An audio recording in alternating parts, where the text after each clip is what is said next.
Welcome to Truman's Town Hall with your host, Matt Truman.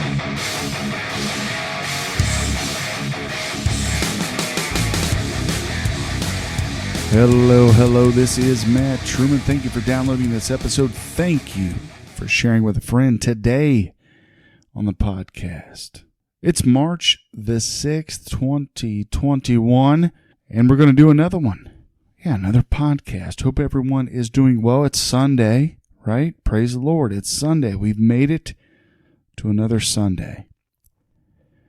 Today, folks, I've been paying attention, and I heard this the other day, and I was very, very intrigued, upset, you name it. I am growing more concerned that the neocons, the neo-libs, the neo-whatever want war between Russia and the United States. Let me give you a little example. Senator Lindsey Graham. What does this end? Somebody in Russia has to step up to the plate. Is there Brutus in Russia? Is there a more successful Colonel Stauffenberg in the Russian military? The only way this ends, my friend, is for somebody in Russia to take this guy out. You would be doing your country a great service and the world a great service. Well. So I was laying in bed. Hannity comes on about 9. I threw it on Fox, and hey, just for everyone out there, I flip around, I watch a little CNN, and I've said this a lot. CNN has excellent war coverage. Their war coverage on Iraq was excellent. Their political coverage is poop. But I like watching their war coverage. Excellent. I don't say it's always accurate. I just say it's in depth. And then we can look at other different media sources to figure out what is actually the truth. And I'm here to help you. Truman's Town Hall, right? Help you find out what is accurate, or what I think is accurate. But that was a sitting senator, Lindsey Graham. Oh, Lindsey Graham. Saying we need to assassinate Vladimir Putin. Wow. Big cojones to say some things like that. Those guys don't speak for us. Not Americans like me, anyway. Lord have mercy. That's not the type of rhetoric we want thrown around. These folks want us to go to war. For what? They want nuclear weapons dropped on our heads here in the United States. This guy is a weakling. He's a mouthful of rhetoric. That's all he is. He's a partisan. And it was disgusting to hear that. I remember laying in bed. You know, my wife's reading her book, right? We're laying in bed. It's like the Brady Bunch over here, okay? She's reading her book, and I got the TV on low volume. And I'm trying to watch what Fox News is having to say. So I watched Tucker Carlson. I like Tucker Carlson. And then it bleeds into Hannity. So I start watching Hannity. And Lindsey Graham comes on and does this. And I look at my wife and I go, that dude just called for the assassination of a foreign president. That's not what we do in this country, babe. And she just looked at me and was like, eh. She knows, though. She knows. Unbelievable. What happens next? That was insane. I couldn't believe I heard that. And then he doubled down and tweeted about it. The senator wrote on Twitter, is there a Brutus in Russia? Is there a more successful Colonel Stauffenberg in the Russian military? The only way this ends is for somebody in Russia to take this guy out. You would be doing your country and the world a great service. So this is obviously a planned talking point, if you will. This is a planned talking point by Lindsey Graham. Who else is on board? Well, the entire media, the entire U.S. media. Everywhere I look and everywhere I watch, it's always like, oh, look at what this is happening. Look at this is happening. And how beautiful Zelensky is. And what a brave man this guy is. Look, I've said it on this podcast. Guy's brave. I'm not saying he's right or wrong. He's standing up for his country. That's great.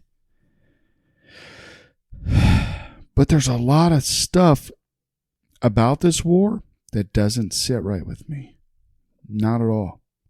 There's a lot of things, a lot of rhetoric being thrown around in Western media, especially U.S. media, doesn't sit right with me.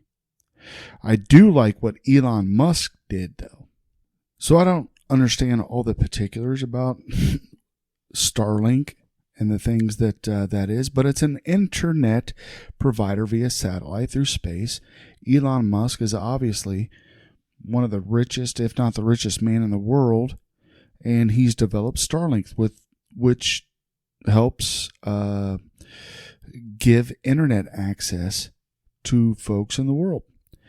Ukraine was needing this because they were being hacked and shut down and power goes out and everything.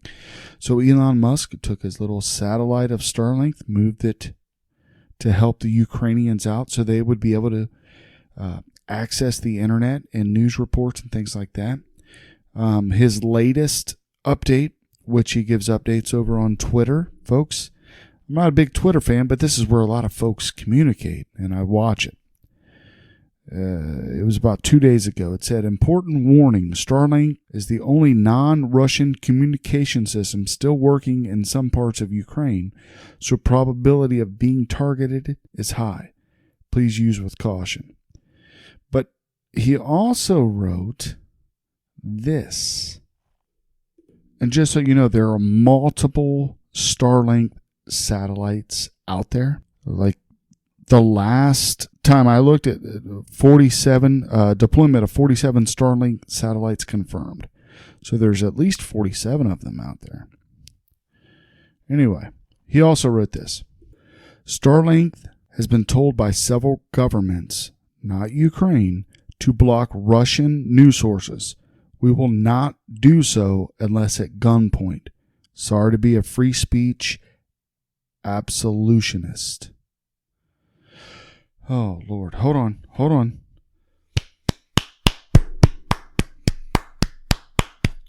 Excellent. That's exactly what I believe. Free speech, ladies and gentlemen. You can agree with me. You can disagree with me. You can hate me. You can love me. Whatever. If you hate me, I'm sorry. You should just get to know me a little better. I can disagree with you, but I don't hate you. You can love me, and I'll love you back. I even love people that hate me. It's part of being who I am. I mean, free speech, ladies and gentlemen, that is how information is. Okay, so that's how information is received, right? Free speech. It's how information is processed, or if you're in England, it's how it's processed. And it's how we understand what is right. What is right? We're being filled with propaganda. Right? I'm not, on this podcast, I'm not purposely providing you with propaganda. I look at things and I say, okay, that seems legit, or that seems accurate, and I put it out to you. Or I say, hey, this is thought-provoking. Maybe you can think about this. Is it right? Is it wrong? I don't know, but let's think about it and let's see for ourselves. Let's make our own mind up and let's decide if this is right. I received a message on Facebook. This is kind of going off the rails here. But I received a message on Facebook. Hey, the mayor and a couple council members removed themselves from your platform or your group on Facebook, Brick City Town Hall. Join it if you live or have an affiliation with Heber Heights. My response back is, that's great. It's not for everybody. Ladies and gentlemen, we like truth there. There are other groups that talk about, well, this drive-thru was terrible. I didn't get the food service I wanted, and they complain about things like that. what we talk about on Brick City Town Hall is about politics. It's about city stuff. It's about city issues. And some folks can't handle that because sometimes it's critical to politicians. And sometimes it's critical to liberal politicians.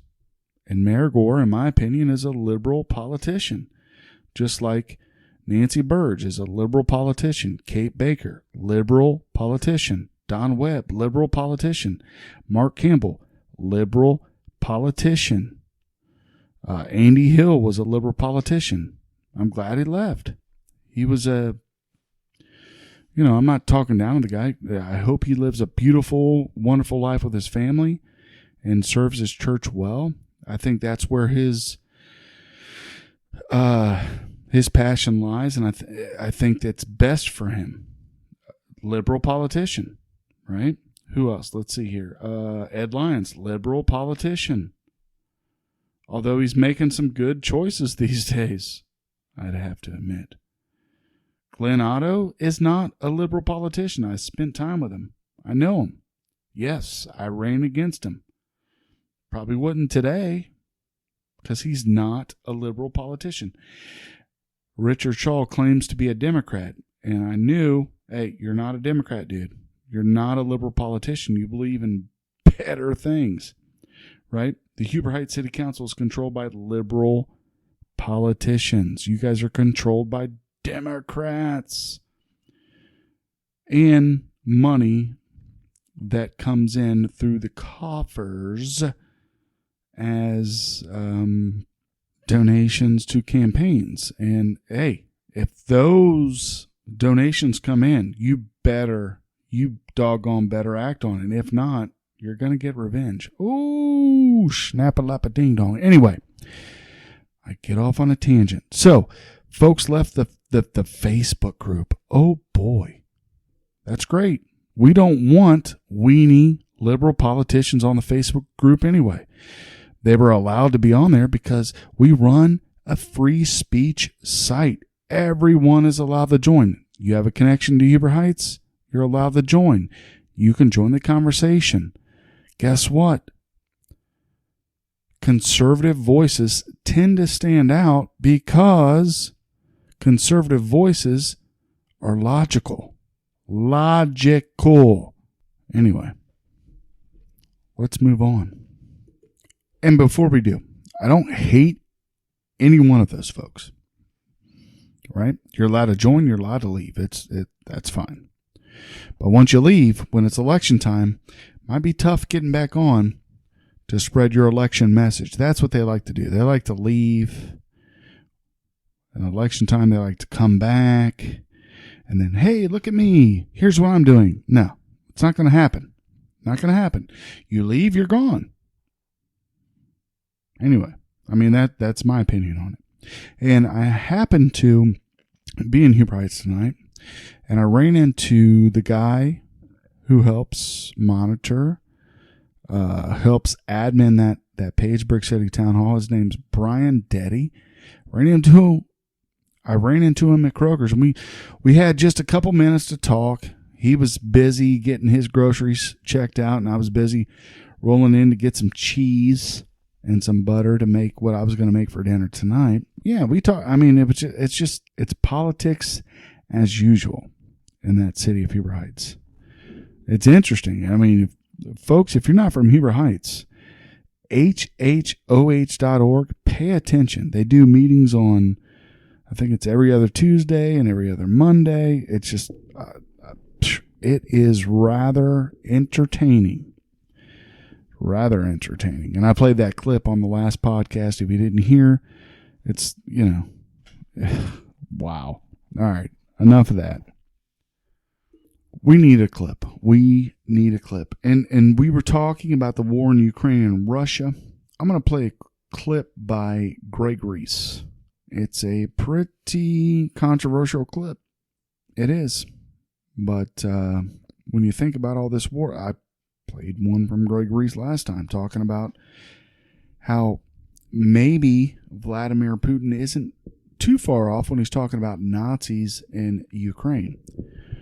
before I play this clip, let me tell you a story. So I was in Afghanistan. Yeah. I talked about this before. I was a soldier. When I went over there, before, like I went over early. I was one of the first people in, front lined. And there wasn't a lot for me to do. So I volunteered for some guard duty. And I did some guard duty. And I worked at a guard shack at the kitchen facility. And I was partnered up with a guy from none other than the Ukraine. He was a contractor working over in Afghanistan.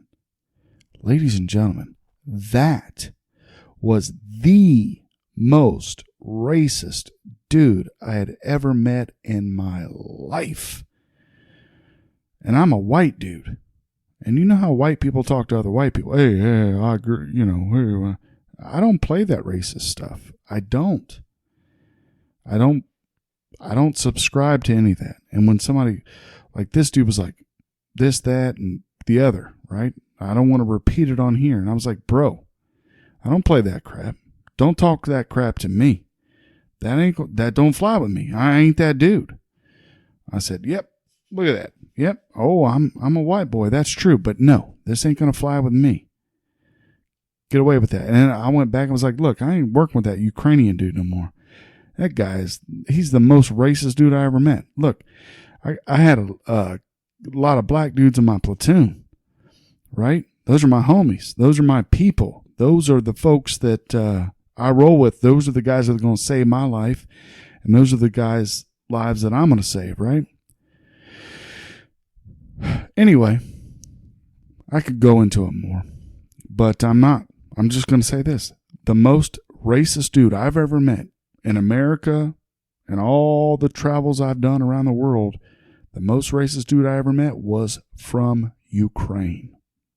So I have maybe a bit of a bias on all this. Anyway, I'm gonna play this clip from Greg Reese, Infowars.com. I don't know. Check it out. Look into it for yourself. For years now, Russia has made verifiable claims that the U.S. is running secret biological weapons labs around their borders. And while Western media now claims this to be misinformation, back in 2013, they reported on it. While the United States and Murder Incorporated have been waging illegal wars all across the world in the name of democracy, Russia has been quietly selling energy and minding their own business. And according to National Geographic, this was the reason why the Pentagon was building these bioweapons labs in the first place, because Russia was entirely quiet on the subject and the U.S. wanted to get ahead of them. The initial biolab in Kazakhstan was built by the U.S. for $100 million to store high-risk diseases such as plague and anthrax, and was hoping to attract scientists who might otherwise create biological weapons of mass destruction for someone else, in order to keep the world safe. The U.S. has since built several labs in Kazakhstan. Most recently, a biosafety level 4 lab to be completed in early 2022. As early as 2004, the Pentagon's Defense Threat Reduction Agency, DTRA, began creating a network of biolabs for infectious diseases in Uzbekistan. And within a few years after operations began, outbreaks of unknown diseases were reported in the same areas as the labs. In Georgia, leaked documents show that the U.S. Embassy has been transporting deadly pathogens and human blood as diplomatic cargo, in a scheme where private U.S. contractors working for 3 different U.S. biolabs have been given diplomatic immunity to do so. Shortly after Russia invaded Ukraine, At War Clandestine released a video with maps of U.S. biolabs matching up with maps of the recent attack, suggesting that Russia was securing these top-secret biolabs. Western media claims this is false, but fails to debunk it. And once the video goes viral, the U.S. Embassy in Ukraine is caught deleting evidence of these labs from their website. but not before an independent journalist was able to copy documents showing 11 Ukrainian biolabs funded by the Pentagon. The Russian embassy to Bosnia has accused the U.S. of filling Ukraine with biolabs, which were very possibly used to study methods for destroying the Russian people at the genetic level. And we now know that these so-called mRNA vaccines are destroying people at the genetic level. We now officially know that COVID-19 is a man-made bioweapon. We know that it was funded by elements of the NIH and Peter Daszak's EcoHealth Alliance. We know that it was made in Wuhan, China. And so, what isn't threatening about the U.S. encircling Russia with top-secret biolabs? And who on earth thinks it's a coincidence that everyone involved in the United Nations Great Reset are now the Ukraine's greatest allies of all time? The mercenaries and war profiteers in America are getting excited about making short-term profits off the dead. But the only ones who will benefit from this war are the crooks at the top, who have been caught committing the most heinous crime against humanity in all of recorded history. And the only righteous way out of this is to hold these crooks accountable. Reporting for InfoWars, this is Greg Reese. All right, there it is. Ladies and gentlemen, Greg Reese for Infowars.com. I don't know. Believe it or not, I don't care. I just played you the report. That's what they reported. And I show it to you because we're living in a world where you can't even play things like that. It's like, oh, no, you can't play that because that's fake news. That you're canceled for playing things like that. I don't really care. To be honest. I really don't. Should we play some more controversial things? I don't know. We played Lindsey Graham talking about assassinating a president. Oh my goodness. So this is it's a thing. How did World War I start? Franz Ferdinand. I don't know.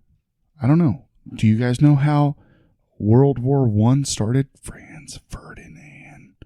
They assassinated Franz Ferdinand. It's insane. By the summer of 1914, Europe was in a crisis. Just weeks before, Archduke Franz Ferdinand, heir to the Austro-Hungarian throne, had been assassinated in Sarajevo by a Serbian-backed terrorist. Now, just a few weeks later, the continent's largest armies were mobilizing against each other, with new nations joining the fight seemingly every week. The world watched with bated breath as Europe marched to war. So, what happened? How did a seemingly irrelevant local conflict in Southeast Europe become a world war? And why did Britain decide to get involved? Well, before we answer those questions, a reminder to subscribe to the Imperial War Museum's YouTube channel for more videos just like this every 2 weeks. When people ask how the First World War began, it's often couched in terms of a domino effect, a series of events that were almost preordained. But what I would say is that if anyone had suggested in June 1914 in Britain that a world war might be about to break out, and they would have been met with disbelief, really. Britain hadn't fought a war on the continent since the final defeat of Napoleon at Waterloo 99 years previously. Rather than a war in Europe, Britain was primarily occupied with its own internal affairs. As the 20th century dawned, Britain's one of the greatest powers on earth. It rules over this vast global empire. It's so big that every fourth person on earth owes its allegiance to the British crown. The Briton was the world's merchant sailor. His flag encircled the globe. 60% of the vessels on any ocean were his. The lifeblood of the British Empire was the sea. The Royal Navy policed the waves so that its merchant ships could trade across the globe. This brought the British Empire vast wealth, but not all of its citizens were able to share in it. Many overseas subjects were demanding greater freedom from the empire to control their own affairs, while at home, domestic issues threatened to boil over. There's this huge inequality of wealth that underpins British life at the turn of the 20th century. Only 2/3 of men have got the right to vote. Absolutely no woman has the right to vote. So I'd say by the time you get to 1914, this is quite a volatile country. The most divisive issue, however, was that of home rule for Ireland. Some people in Ireland wanted to be ruled from Dublin rather than Westminster, while others were bitterly opposed to this, including some vocal British politicians and a sizable contingent in the north of Ireland who considered themselves to be British. As the Home Rule Bill made its way through Parliament, rival militias began to arm themselves on either side of the issue. There's a very real threat that this is going to spill over into violence in the summer of 1914. And so to suggest to people in Britain that the conflict that's about to occur will come from Europe rather than from Ireland, most people would have been very, very shocked to hear that. But while domestic tensions were rising in Britain, new tensions were coming to the fore in Europe. Germany was the new kid on the block with big ambitions. After defeating France in the Franco-Prussian War of 1870, the most powerful German state, Prussia, allied with smaller Germanic states to create a united Germany. But this new nation wanted an empire of its own. Britain really initially admired this new nation. Britain really actually saw it as a friend, but Imperial Germany soon began to threaten Britain's sense of supremacy, its determination to up its industrial output, up its military strength, and most crucially for Britain, a rival fleet of warships. For a golfer like me, I need every advantage, whatever you would like in it, water or Windex. German ships maneuver in the cold waters of the North Sea. This new German navy was a threat to Britain's naval dominance, the glue that held the empire together, and something for which Britain could not stand. That rivalry then turned into an arms race as each nation tried to outproduce the other with ever greater feats of technology. This culminated in the production of dreadnought battleships, which were seen as the nuclear weapons of their day. That factor means Britain's now started to see Germany as a threat. By the time you get to, say, 1907, Europe's really split into two opposing camps. Germany had disturbed the delicate balance of power in Europe. France, fearing this new empire on their doorstep, allied with Russia in the east, an unlikely friendship for two of Europe's most ideologically opposed nations.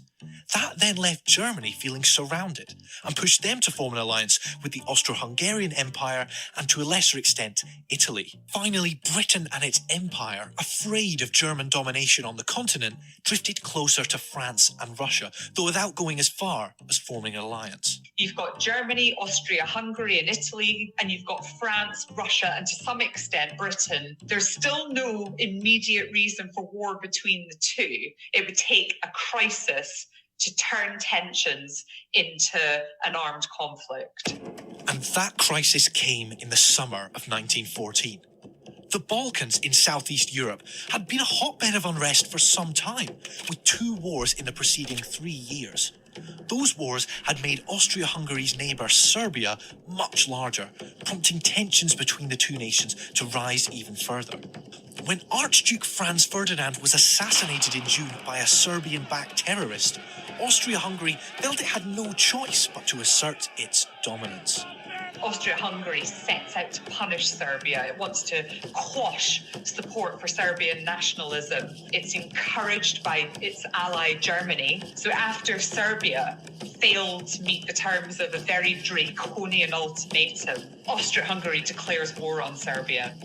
And this act of war, this stirs up these old tensions and anxieties right across the continent because it draws in supporters and allies on both sides. When Austria-Hungary declared war on Serbia, Russia came in to back the Serbs in defense of a fellow Slavic nation.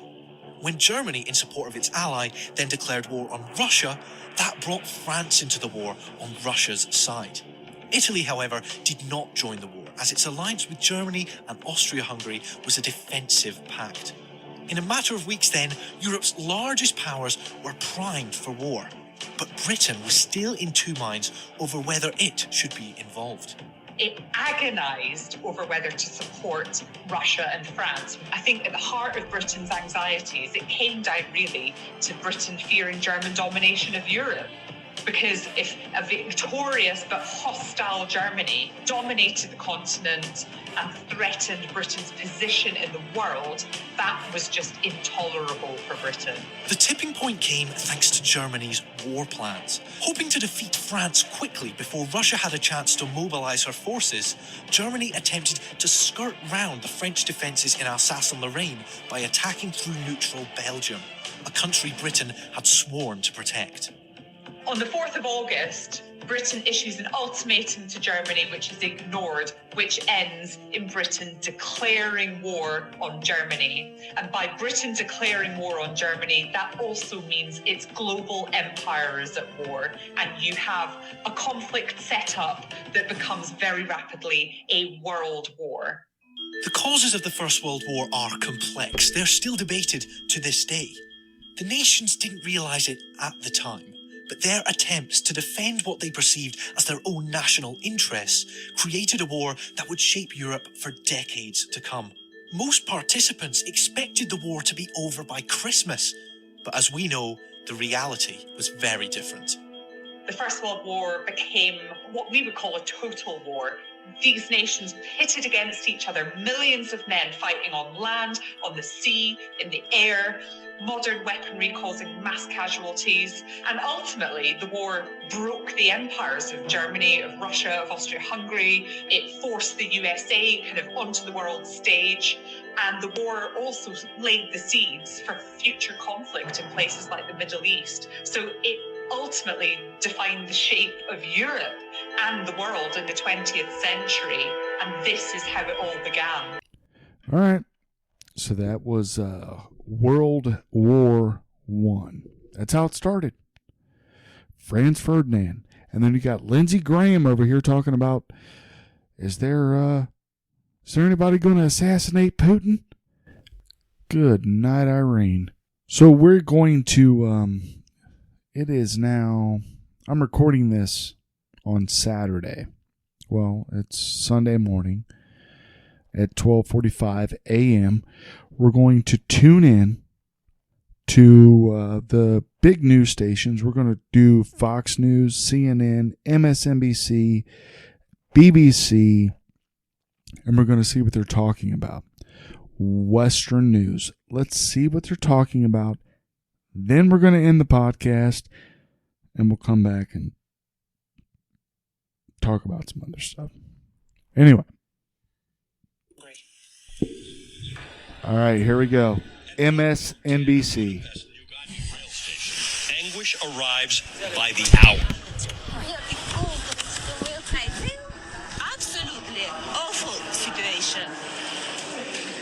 Without any ideas, good ideas. Why? Why? We say why? Because really bomb, really rockets, really died. Every time we afraid. She and so many others have made the 1,000-mile journey from the heavily shelled city of Kharkiv. Here, there is safety. What there isn't is certainty. This train carried 500, some more, others less. They're both young and old, a mixture of those Ukrainian by birth and others who are not, all now refugees.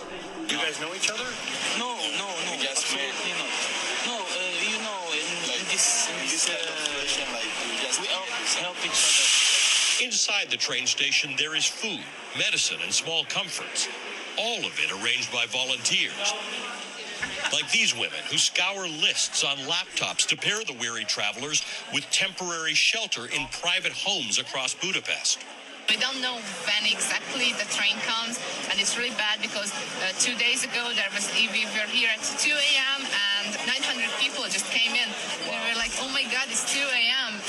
How can we we manage this, and even at 2 a.m. we find accommodation for them. They disembark in a new, unfamiliar place. As we reported live on our first night in Hungary, a woman stopped me in the station. There's an ability. Oh, I'm sorry. I'm sorry, I don't speak. I speak English. What's the name of the train station here? This train station, the name of this train station, I will. This train station name, David, what's the train station name here? Niati Station. Niati Station. Nugati Station. Nugati, that's correct. Okay. Nugati Station. Okay. Good luck. All right, so MSNBC is talking about Hungary. At my house, we enjoy a dish, a Hungarian dish called paprikash. Check it out. All right, let's go to CNN and let's see what they have to say. COVID outbreaks among Ukrainian refugees as well. Organizations around the world and on the ground here in Ukraine trying to help those who need food, shelter, water, and other assistance, basic needs. For more information about how you can help, go to cnn.com/impact. All right, that'll do it from here for now. Let's go back to Paula Newton in Atlanta. I'll see you a bit later, Paula. Absolutely. Thank you, Michael. Now, a deadly tornado touches down in the state of Iowa. We'll go live to the CNN Weather Center for the latest. That's after the break. Okay, well, I'm just learning about the tornado in Iowa by tuning into CNN. So I'll have to check that out here in a minute. As a matter of fact, I'll look it up real quick and let you guys know. All right, so here's what I got. It says in central Iowa, damage has been reported in the communities of Winterset and Norwalk. Officials said a confirmed tornado caused damage as it moved south of the Des Moines area. Officials say search and rescue operations are underway in Winterset this evening. Emergency management officials indicate that at least 2 people have been confirmed dead in Madison County. This is a developing story. Check back for updates. And this was from, looks like 9 News, ABC, KCRG News. If you want to learn more about the tragic storm in Iowa. Folks, I'm just doing this on the random. I'm just pulling up. We did MSNBC, CNN. We'll move on to BBC News. Let's check that out. I was logistics manager in events, organizing sports events like Formula One, a concert of Michael Jackson, Prince. I had a company with friends, and we were going from one sport or cultural event to another, creating our own events. It's a kind of the same logistics, but with a different purpose.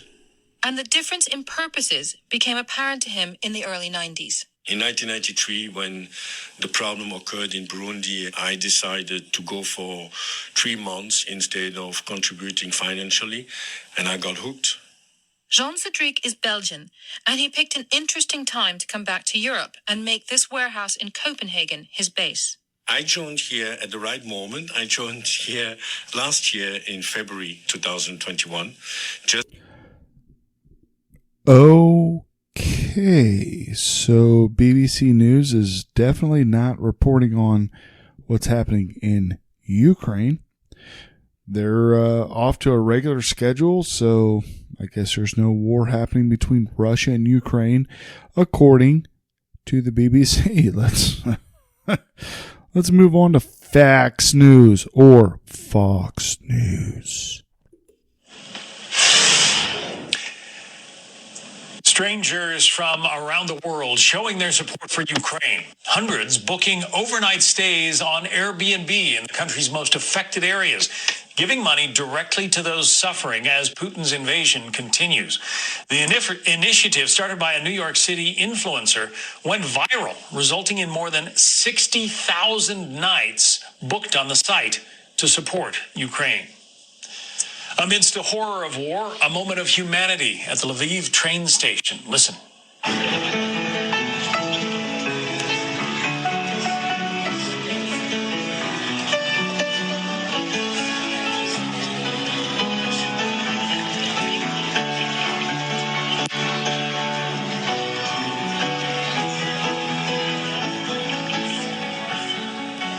that young woman playing What a Wonderful World on the piano today as Ukrainians try to flee their country. Thousands of women and children arrived in the western Ukraine city as the state railway added more trains to try to rescue people from fierce Russian attacks on eastern cities. I'm John Scott. Our live special coverage continues with an expanded edition of the Fox Report at the top of the hour. Straight ahead. All right, there it is, ladies and gentlemen. It looks like Fox News is the biggest hype artist tonight, trying to get you all hyped up for this war. Ooh, ooh, ooh. Oh, were those the same? Was that the same network that brought you Lindsey Graham? Yeah. Yes, it was. I'm going to end this broadcast with a Bound report. Another Infowars.com. I don't know. I like Greg Reese. I like John Bound. I think they're good reporters. Not just good, entertaining, interesting reporters. So we'll end this broadcast with John Bound. And the report is Biden corruption invites NWO, New World Order, nuke hell on earth. Might as well do that one to end this broadcast. Ladies and gentlemen, thank you for downloading this episode. Thank you for sharing with a friend. Please share with a friend. It's on Apple Podcast. It's on iHeartRadio. It's on Amazon. Alexa, play Truman's Town Hall podcast. It's on Spotify. Wherever you listen to podcast, Truman's Town Hall will be there for you. Thank you, and I'll talk to you later. Now here is the Bound Report. We're looking at a giant war in February right now. Currently, that's the projections with the top people on the earth who claim they're not with the New World Order Combine. Is war in February. And this is the type of time, like right before World War I, right before World War II, when everything kicks off. Top officials of leading NATO countries are making aggressive statements about our country.